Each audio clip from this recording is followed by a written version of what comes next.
This will be a video on Chelsea Vowell's essay, What is Cultural Appropriation? And I'm not going to necessarily directly talk about some of her examples. I want to broaden the discussion to help you think of the bigger picture as to why this matters in terms of broader culture, bigger ideas, concepts. Okay, so the broad framework I want to use here is the difference between culture and law. Okay, I'm not an expert in either of these things, but just to try and think about how we approach these two different areas, okay? Because she's talking about appropriation as if it's something that's bad, something that's wrong, that something's perhaps breaking some social code, maybe breaking a law, okay? So at what point does culture become so important that it becomes a legal thing?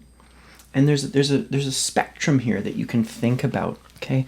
So we could take a simple one, like something like religion, okay? That we in Canada have, freedom of religion, that you can value and believe any religion that you want, okay? And she talks a little bit about this, right? Rather than thinking of things as religious or as sacred, think of them as important, okay? So what's important about religion or the sacred, and what happens when we transgress religious belief? Okay, there can be some very serious consequences sometimes.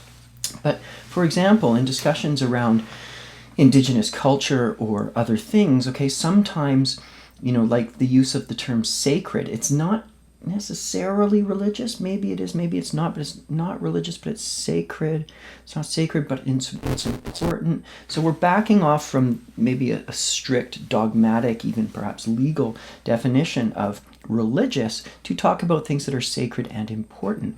Well, what happens when we talk about a religion as if it's a mythology or if it's a superstition? Okay, that the language that we use around these things matters. Okay, so language helps us to understand our concepts. So she, I think, is deliberately not saying, this is like an organized religion and it's important and we have freedom of religion and engaging in it on a religious level. She's taking it at the level of culture to say, whatever you call them, stories, superstitions, beliefs, mythologies, they are important. Whether or not you want to agree that they're a religion, because that's a whole other argument, it's important that we talk about symbol systems. Christians have, apples and, crosses and, whatever. So do we as Indigenous people. So we should, she doesn't say that outright, but that's the implication, right? Is that she's, working this racial divide to say, look, you take these things seriously. We can too. Not to be antagonistic, but to get people thinking that, yeah, it is kind of the same order. So maybe we should understand them on the same order, despite the fact that in her essay, she's just saying it's important. Okay, but she is, making us think to elevate it to the level of religion. Okay, the second thing is language. Okay, I just said that language matters, how we talk about these things, but think about language like English, French, Spanish. Okay, there's lots of indigenous languages. Okay, that are actually going extinct or are under threat of going extinct. What happens when we lose a language? Okay, when a language dies, we lose an entire system of cultural representation. So we could ask a very simple question, why aren't we making moves to protect dying languages? Okay? And she talks about this, like if you care about these things, they matter to you. If you don't care about these things, maybe you've never thought about them before, but maybe it's time to start thinking about them to say, what happens if Cree goes extinct? What happens if Ojibwe goes extinct? What do we lose in that process? And we will never recover those things. That's kind of important. So this is an element of culture, because this is an essay about cultural appropriation. It's an element of culture that perhaps ought to be preserved, yet we are doing very few things to protect or to save these languages from being lost. So if we just switch the context a little bit to think about a third thing, we can think about immigrant culture. Now, immigrant culture is very different, of course, from Indigenous culture because, to put it simply, Indigenous people were here first and immigrant culture came here second or third. Okay, so it's not the exact same comparison. But the reason I bring it up is that it shows the kind of double standard in some of the thinking that Vowel is asking us to address, okay? So when I teach Canadian literature, I always say to people, when I always ask, classes like, if immigrants come to Canada, should they learn English? And most people are like, yeah, they should. It makes life easier, etc. And there's reasons why someone might say they should learn English. And I'm like, should they learn French? And the response is sometimes different in largely English-speaking Alberta. Now, if you're in Quebec, you might hear a different answer. But then I can easily turn it around and say, well, how many of us are bilingual? Canada has 2 official languages. My French is, terrible. I understand a little of it. But, am I remiss as a Canadian not knowing our 2 official languages fluently? So there's an expectation in immigrant culture that they assimilate to some extent to Canadian values. Now, we can argue about what that extent can be, but you get the point. There's an expectation that if you're new to the country, learn the ways here. Whether that's right or not, there's enough evidence to suggest people think this way. Some people. Okay? So flip that around and say, well, when Columbus arrived or whatever, the first settlers in what we now call Canada, did they learn Cree?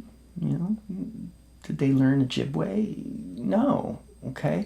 So how did this double standard happen? Because they technically were immigrants. Now it's a, strained historical comparison, but you get the point, right? And so if we go on to, say, a 4th example here, something like sports teams' names. Let's take the Edmonton Eskimos and the, Washington Redskins and whatever, that are using Indigenous names in their sports teams. And if people bring this up and say, well, this is a problematic thing, that the idea of the Eskimo as a term, is somewhat problematic, and calling people Redskins is racist. So we should change these, the Chicago Blackhawks, right? That we should change these teams' names. And then people are like, well, that's just overly sensitive. That's just PC correct, garbage, nonsense, whatever the case may be, right? But it's like, well, where's the double standard operating here? On the one hand, we're like, well, you got to assimilate, you got to be like white culture, but at the same time, we white people can take from, Indigenous culture by calling our sports teams Redskins, etc. Okay? That how do these things operate in the real world? Okay? And Chelsea Vowel is just asking us to think about these things. So, some of you in the discussion boards, were saying, well, it's your own body. You can put whatever you want on it. And other people were responding, yeah, I had never thought about this before, that, yeah, if it's a culturally restricted symbol, maybe we shouldn't do this.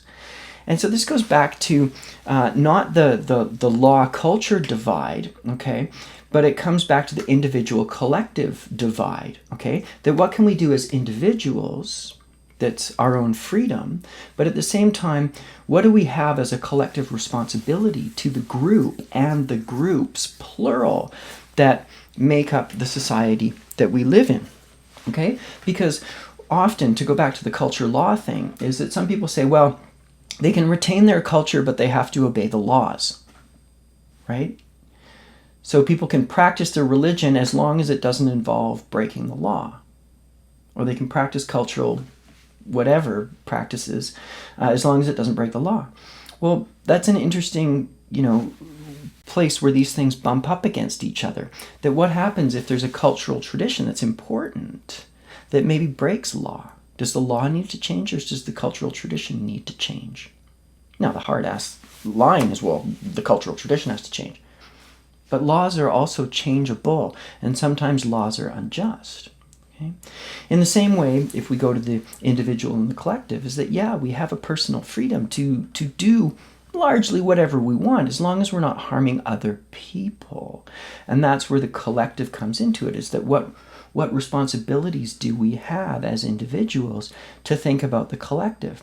And so a lot of what's happening in this essay is Chelsea Vowel trying to make you, whoever you are, okay, aware of what she's thinking about, saying, look, I'm Indigenous, I'm Métis, okay?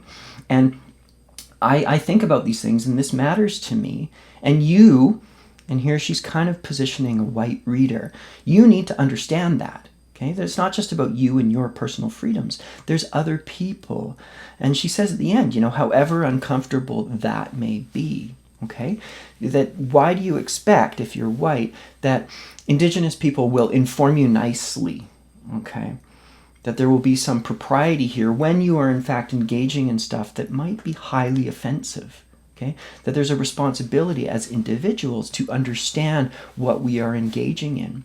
And so when people, say immigrants or even Indigenous people, have these cultural traditions which the white dominant culture may not understand or accept or realize, why is it incumbent upon the minority group or the racialized other to inform the white people nicely that this is happening?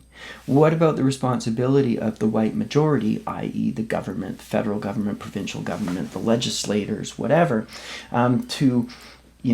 why aren't they responsible for figuring these things out as well? Okay. Now, as Chelsea Vowel says at the beginning of her piece, she doesn't have easy answers to these things. These are difficult questions. But she's trying to get us to think, a little bit more about collective responsibility and individual responsibility to areas of culture that have so often been just plundered or exploited for monetary gain or whatever the case may be.